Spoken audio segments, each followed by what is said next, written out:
જ્યારે કાંઈ ન રહે ને કસોટી વાત આપણે બેઠા ત્યારે થઈ કે જ્યારે કાંઈ ન હોય એ પારખા તો ત્યારે જ થતા હોય, કોઈ ન હોય હારે, આખી દુનિયા એક બાજુ થઈ જાય અને પહેલી આંધળી દોટ થાય છે બાપુ, અને પછી આવા મહાપુરુષોનો ભેટો થાય ને પછી આંખો ઉઘડી જતી હોય છે.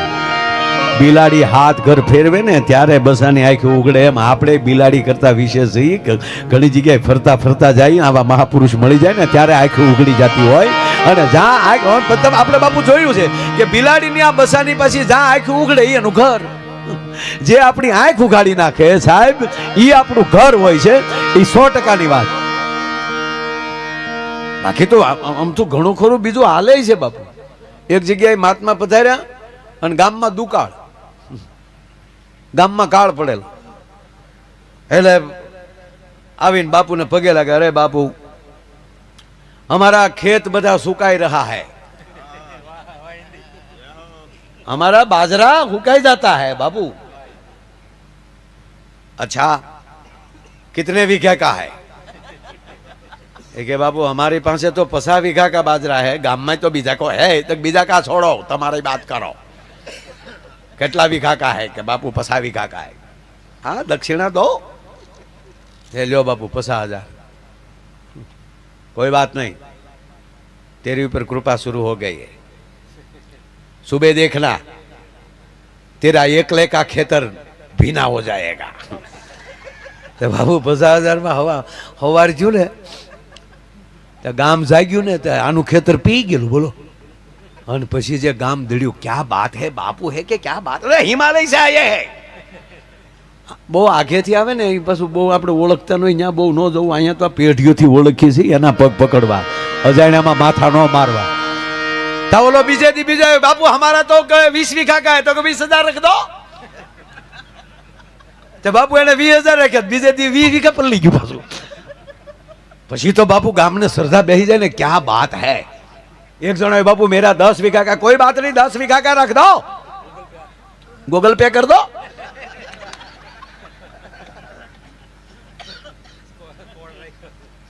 બાબુ એનું 10 વીઘાનું બીજેથી પલ્લી આમ રેડી. પછી તો ગામ ઉમટ્યો, કોક 50,000 ને કોક લાખ ને. બાપુ મેરા 50 વીઘા, બીજો કે બાપુ મેરા 100 વીઘા. 15 શેલા બેઠા હતા, એ 15 શેલા ઊભા થઈ ગયા. કે બાપુ હમ ચલતે હૈ, तुम रहो. કે કેમ? ડંકી ધમધમ કે મર ગયા હૈ, પૂરી રાત ધમાતે હો. આખી રાત બોલા શેલાવને તોડવી નાખતા હતા. ડંકી ગામને ડંકી રાજ્ય પાણી પાઈ દેતા. માથું કૂટે માનવી માંડ વીઘો પવાય, પણ રઘુવીર રીજરે રાજડા તો નવખંડ લીલો થાય. જ્યારે સદગુરુની કૃપા થઈ જાય ને સાહેબ, પછી તમારો નવખંડ લીલો થાય. એ નવખંડ કયો? આ શરીરના 9 ખંડ છે આપણા. એની અંદર જ્યારે પોરના પલ્લા મળે ચડવા, ભગવતીનું આવાહન થાય છે. એનું ખબર કેમ પડે? કે ખબર ક્યારે પડે કે તમને અંદરથી આ ગામને આનંદ આવે અને એ સ્વીકારી લ્યો તો. અને બાપુ વર્ષોથી જોતા આવું છું, બહારના ને જેટલો હુંચકો પડી જાય ને એટલે ગામના બેક ઓછો પડે. શું કામ? આપણે હાવ ઓળખતા હોય ને. અરે કાંઈ નહીં, તમે રામાપીરનું આખ્યાન તમારા ગામમાં રમાતું હોય અને કોઈ રામાપીર, આપણા જ ગામનો દીકરો કોઈ રામાપીર બને, તો અમે બહાર ગામના આવ્યા હોય ને, અમને સીધા રામાપીર દેખાય, તમને નાથાભાઈ છોકરો દેખાય. ન્યા ગોથું ખાઈ જાવ છો. ગોકુળ ગોથું ખાઈ ગયું ને બાપુ. ત્યાં તો નંદ બાબાનો છે, માખણ ચોર છે. હશે કે નહીં હોય, હશે કે નહીં હોય. ત્યાં 11 વર્ષ 52 દી વયા ગયા. કંસને માર્યો ત્યારે ખબર પડી કે આ લે આ આપણી વચ્ચે રહેતો હતો. વિરાટ રૂપ અર્જુનને પણ દેખાડે છે અને વિરાટ રૂપ દુર્યોધનને પણ દેખાડે છે. વહટી લઈને ભગવાન કૃષ્ણ જાય હસ્તિનાપુરમાં. હે મહારાજ ધૃતરાષ્ટ્ર, હું શાંતિ દૂત બનીને આવ્યો છું. હું પાંડવોનો પક્ષ લઈને નથી આવ્યો, પણ મને ભરોસો છે. જો આ વાત ભગવાન કૃષ્ણ એમ કહે છે કે મને ભરોસો છે. આપણા સદગુરુને આપણી ઉપર ભરોસો હોવો જોઈએ કે મારા શિષ્ય ઉપર મને ભરોસો છે, હું જેમ કે એમ કરશે. આજ ભગવાન કૃષ્ણ કહે છે કે હે મહારાજ ધૃતરાષ્ટ્ર, હે દાદા ભીષ્મ, હે કૃપાચાર્ય, હે દ્રોણાચાર્ય. અને ભગવાન કૃષ્ણ બાપુ ત્યારે જે બોલે છે એ અદ્ભુત બોલે કે હે ધૃતરાષ્ટ્ર, હે મહારાજ, હે હસ્તિનાપુર નરેશ,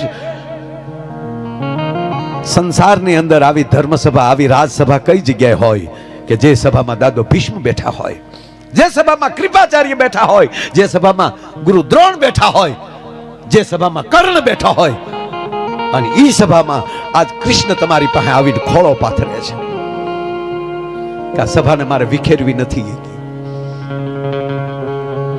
અને મને પાંડવો ઉપર ભરોસો છે કે હું જે કહીશ એ સ્વીકારી લેશે.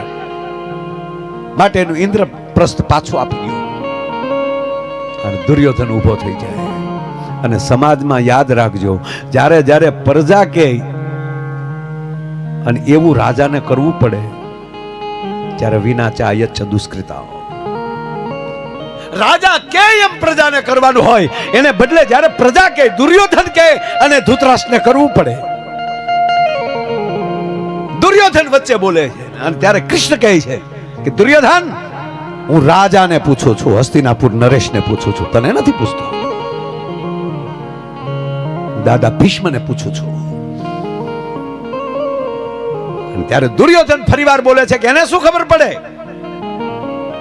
હું કહું છું કે ઇન્દ્રપ્રસ્થ નહીં મળે. કે તો ઇન્દ્રપ્રસ્થ નથી જોતું. અને હે દુર્યોધન, હું એક મહાન યુદ્ધને રોકવા માંગુ છું, મહાવિનાશને રોકવા માંગુ છું. માટે હું તને હવે વિનંતી કરીને કહું કે કેવલ 5 ગામ આપી દે. ક્યારેક મહાભારતમાં ડોક્યું કરજો, ભગવાન કૃષ્ણ કહે છે કે દુર્યોધન, રોવાના દાડિયા કરવા પડશે, આ જેવો તેવો વિનાશ નહીં થાય. અને ત્યારે દુર્યોધન કહે છે કે તમે મને ભય દેખાડવા માટે આવ્યા છો. ભય નથી દેખાડવામાં આવ્યો, હું વિનંતી કરવા માટે આવ્યો છું. 5 ગામ નહીં, કોઈના નાકા જેટલી નથી દેવી, થાય કલ્યાણ. અને એનું કીધેલું ધૃતરાષ્ટ્ર કરતા હોય અને ઈ સભામાં કૃષ્ણ નીકળી જાય. વાત એટલા માટે કહું કે ધંધા બધાય કરજો, પણ આપણી વચ્ચેથી આવા મહાપુરુષને ભગવાન રીહ કરીને વયા જાય એવો ધંધો જિંદગીમાં ન કરતા, મારો કહેવાનો સૂર્ય છે. એને આપણે આંગણે આવવાનું મન થાય. પાંડવો ભલે 5 હતા પણ અર્જુન એવું જીવ્યા કે ભગવાન કૃષ્ણ એમ કહે છે કે હે અર્જુન, પાંડવા નામ ધનંજય.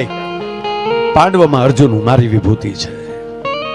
વૃક્ષમાં પીપળો, સિંહ, પ્રાણીમાં સિંહ, છોડમાં તુલસી, પથ્થરમાં શાલિગ્રામ, જળચરમાં મગર. અને બાપુ, દેવોએ ભગવાને જે જે પસંદ કર્યા ને એ પાછા માતાજીએ એના વાહન કર્યા.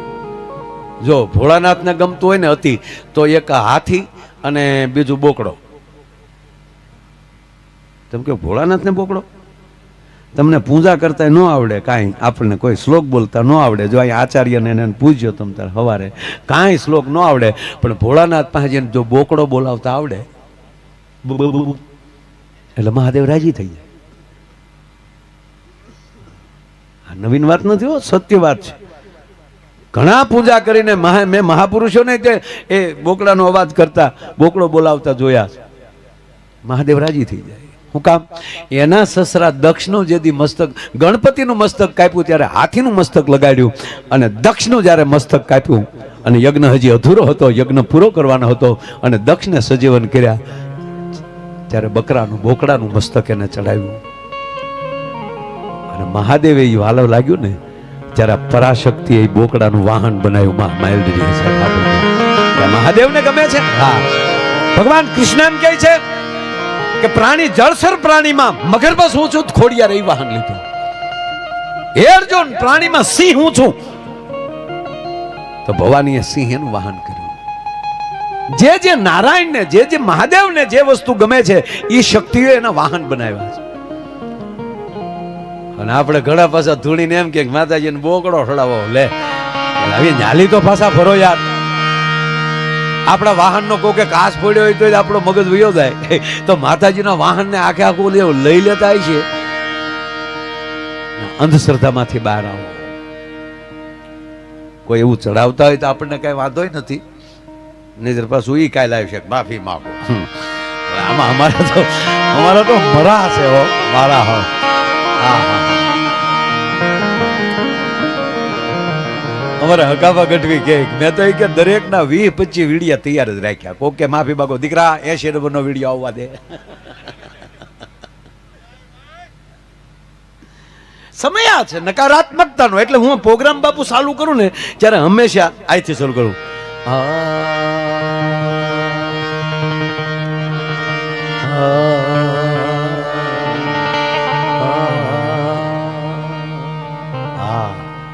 આપણી માએ પહેલો વહેલો શબ્દ આપણે શીખવાડ્યો હોય ને, પહેલું વહેલું આપણે બોલતા શીખ્યા હોય ને, એનું એ શબ્દ છે હા. ઘોડી એમ નાખી દે 6 મહિનાના હોય, કાંઈ ખબર ન હોય આપણે કોણ છીએ. મા એમ કહેતે હા બોલું હા. માં પહેલી એમ કહે છે કે દીકરા જગતમાં મોટો થા ત્યારે હકારાત્મક રહેજે. હા હા હા આવું થોડું હોય mirયો હકારાત્મક. હા બાપા હા હા. અને એને પાછા માનો ખોળો વયો જાય એટલે બાપુ સદગુરુનો ખોળો મળે.